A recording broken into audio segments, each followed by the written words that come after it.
Welcome everybody, it's chapter 21, which is called Jerusalem After the Exile. Racial minorities in a foreign land have always tended to stick together and maintain their customs and their traditions, particularly if they're allowed or compelled to settle in specific areas. Chinatown in San Francisco and the Warsaw Ghetto are outstanding modern examples. And it was no different with the Jews in Babylon. They'd been permitted to settle in communities, and on the whole they were not interfered with. This meant that they could to a large extent shape their own way of life in their day-to-day activities, and cultivate their own religious beliefs and practices. What happened during the exile was the reverse of what happened after the Exodus. On their arrival in Canaan, the Israelites had found themselves among a people with a recognisably higher standard of living from which they had much to learn. This included, as we saw, adopting the religion of Canaan as well as its culture. Until the days of the great prophets, there was very little to distinguish the state religion of Yahweh from the state religion of any other small nation in the Near East. The process of assimilation had been almost complete, despite the protests of early prophets such as Nathan and Elijah. Now, however, the sustained witness of Amos, Hosea, Isaiah of Jerusalem, and other prophets had left its mark. The Jews knew that the Babylonians had nothing to teach them as far as the arts and graces of civilization were concerned. They remembered Solomon's Jerusalem. Babylon was certainly wealthier, but as archaeologists have discovered from clay tablets recording the transactions of a great Jewish banking and insurance concern, Murashu and Sons, enterprising Hebrew exiles could divert some of the wealth into their own pockets. They were, however, profoundly conscious that in the field of religion and morality, their own heritage was vastly superior to that of their masters. They'd lost their temple, the centre of their religious life, but even in exile, they could continue many of the practices which had religious significance for them. In this way, some of the practices acquired a new importance. Circumcision, for example, unknown among the Babylonians, and abstaining from certain types of food and observing the Sabbath. These were the outward signs of a people who were inwardly committed to Yahweh and called to be a nation like no other nation. The synagogue, where the laws of Yahweh were read and expounded, now took the place of the temple. The intention was admirable. Jews must be seen to be different from other people since they must demonstrate their unique vocation. In practice, what tended to happen was that the outward observance, being easier, bulked more largely than the inward commitment. It became the mark of a good man to observe the Sabbath, and ostentatiously to avoid pork. It was during the exile that the seed was sown of that exclusive, intolerant, legalistic attitude of mind which flowered later into the Judaism which produced the Pharisees of the Gospels. It was then that Israel, no longer a nation, began to think of herself as a church, a community organised on religious basis, dominated by the priesthood, regulated by the law. Since the days of Moses, the law of Israel had grown as a result of individual decisions by kings and priests. In the best biblical tradition, whereby all the Psalms are attributed to David, although many of them date from after his time, all the law was attributed to Moses, although much of it dates from the exile and later.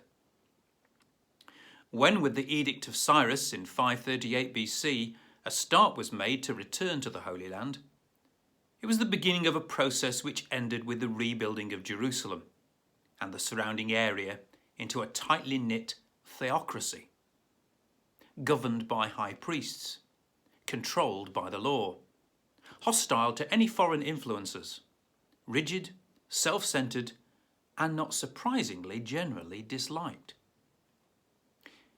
It's a tragic commentary on human nature, but also on the essential part of the experience of Israel, and through her of the world at large, that from the exile onwards, having turned their backs in penitence on the blatant sins of the past, which the prophets had rightly condemned, the people of God should now substitute for the sins of the flesh the sins of the Spirit.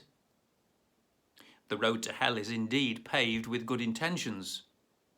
Nothing could have been more laudable than this effort to show the world what it meant to be a people committed to God.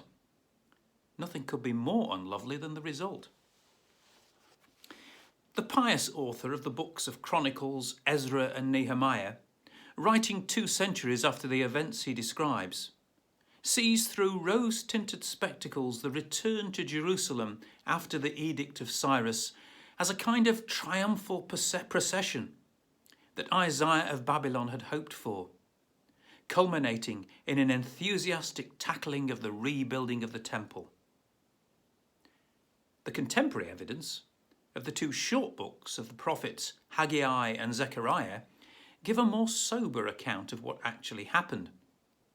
According to them, those exiles who took the opportunity of returning to their homeland were too busy keeping themselves alive to worry about rebuilding the temple. It was not until 520 BC, 17 years after the first batch of exiles had reached Jerusalem, that a second batch, including Haggai and Zechariah, who seem to have glimpsed something of Isaiah's vision, returned to Palestine from Babylon, set to work on the reconditioning of the temple and completed its reconstruction in 4 years. After that there was a lull, and again contemporary evidence from the prophet Malachi and another anonymous disciple of the school of Isaiah, whose words are included in the final chapters of the book that bears his name, suggests that once more, through lack of leadership, there was apathy and drift. In 445 BC, the leader appeared. This was Nehemiah. He was descended from an exiled Jewish family, had made good in the service of the king of Persia, but had never forgotten the land of his fathers. It irked him that the ancient capital Jerusalem should still be in a ruinous state and subjected to attack from her old enemies who surrounded her. With the king's permission and material help, he visited Jerusalem, which was now part of a Persian satrapy, with a view to rebuilding the city walls. Uncertain of the local reactions, he first inspected the state of the walls under cover of darkness. But soon he rallied the people to the task, arming the builders against opposition from jealous neighbours who viewed any resurgence of Jewish nationalism with suspicion. Thanks largely to Nehemiah's enthusiasm, the walls were rebuilt. But Nehemiah was building more than a wall of stone and lime. He was fencing Israel in as a holy people, protecting her from contamination by the outside world.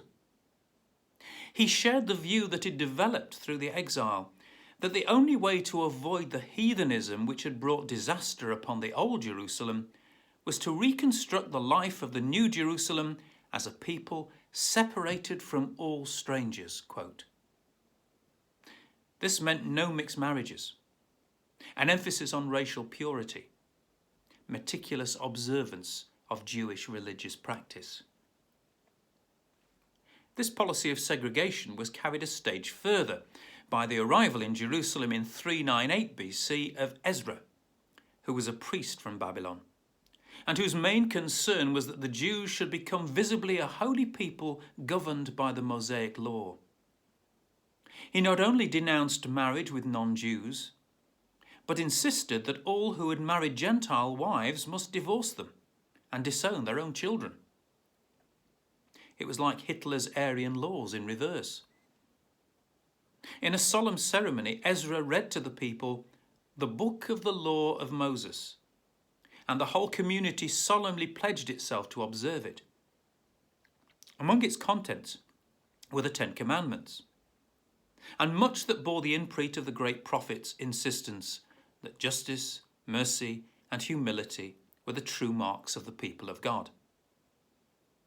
But there was also the new emphasis, which developed as a result of the exile, on correct ceremonial, Sabbath observance, racial purity and ritual obligations. And inevitably it was this emphasis that dominated the life of the Jerusalem community from then on. Before we dismiss this development as a tragic blunder and a betrayal of the memory of the great prophets, it's well to remember that no other policy would have ensured the survival of the prophetic witness.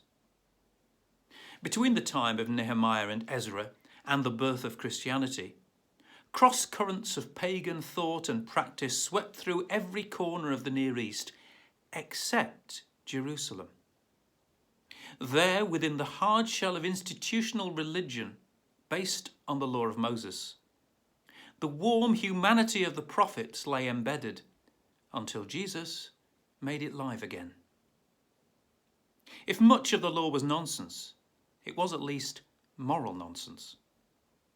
However trivial some of the details of Jewish ceremonial and ritual practice in this period may have been, the same law of Moses still enjoined each Jew to love God with heart and mind and soul and strength, and to love his neighbour as himself.